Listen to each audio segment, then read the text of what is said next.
All right, so now we are going to read book 9, Newcos and Poseidon's Son. Let that sink in.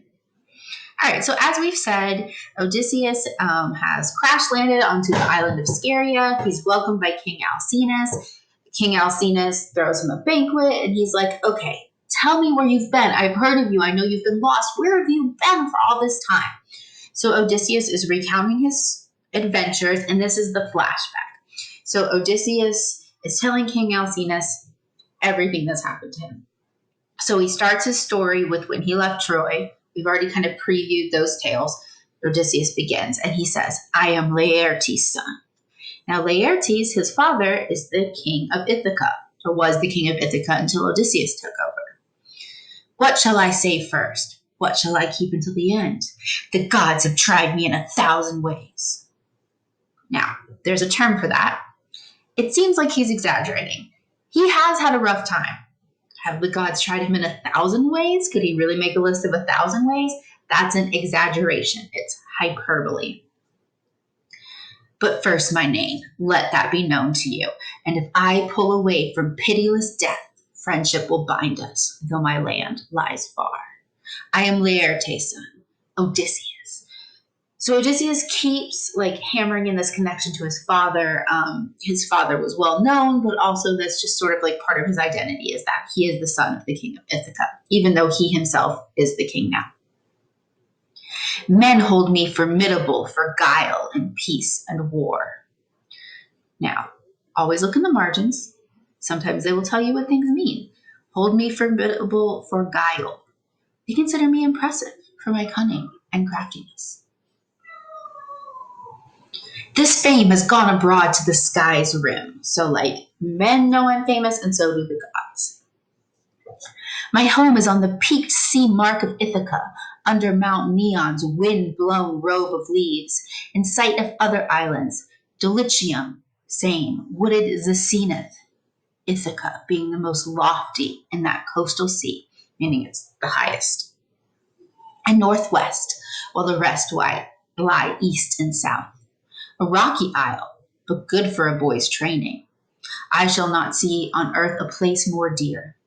Though I have been detained long by Calypso, loveliest among goddesses, who held me in her smooth caves to be her heart's delight. As Circe of Aena, the enchantress, desired me and detained me in her hall. All right, so this is a second goddess who we will learn about in book 10, Circe. She also kind of did the same thing. Women just love Odysseus. But in my heart, I never gave consent. Where shall a man find sweetness to surpass his own home and his own parents? In far lands he shall not, though he find a house of gold. So Odysseus is telling us that even though he's been with these beautiful goddesses and seen these wonderful things, all he's wanted is home. Home is where the heart is. This is an ancient sculpture depicting Odysseus. All right. We're on page 82 of the virtual text. What of my sailing then from Troy? What of those years of rough adventure weathered under Zeus? So even though we saw at the start Zeus saying he wasn't the one who punished Odysseus, or he wasn't still mad at Odysseus, he was at first. He was mad at him. Odysseus explains that soon after leaving Troy, he and his crew landed near Ismarus, the city of the Cicones. The Cicones are allies of the Trojans and therefore enemies of Odysseus. Odysseus and his crew raid the Cicones, robbing and killing them until the Ciconian army kills 72 of Odysseus' men and drives the rest out to sea. Delayed by a storm for 2 days, Odysseus and his remaining companions then continued their journey. So this whole highlighted part, that's what I showed you in the graphic novel about the army that tricked them and the priest and the magic wine. That magic wine comes back. All right, then after escaping that, they go to the Lotus Eaters. We already previewed that. Odysseus continues, I might have made it safely home that time, but as I came round Malea, the current took me out to sea, and from the north a fresh gale, that means a strong wind, drove me on past Cytherea. 9 days I drifted on the teeming sea before dangerous high winds. Upon the 10th, we came to the coastline of the Lotus Eaters, who live upon that flower. Doesn't mean that they live on a flower. It means that they eat the flower. We landed there to take on water. All ship's companies mustered along for the midday meal. Then I sent out 2 picked men and a runner to learn what race of men that land sustained. He's not talking about race, how we conceive race. He's just saying, like, who were the people that lived there? Were they friendly or were they enemies like the Siconians?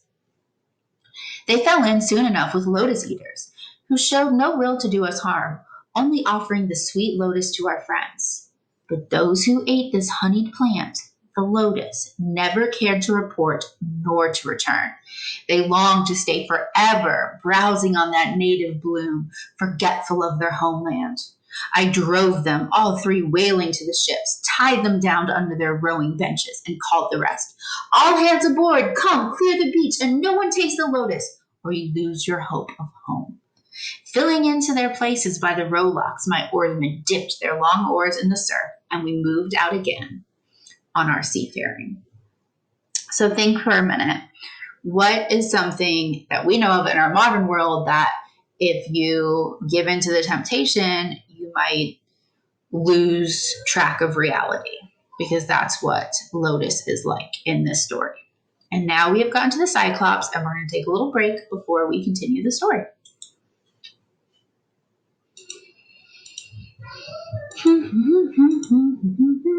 Can't find my thing, but I can stop my recording.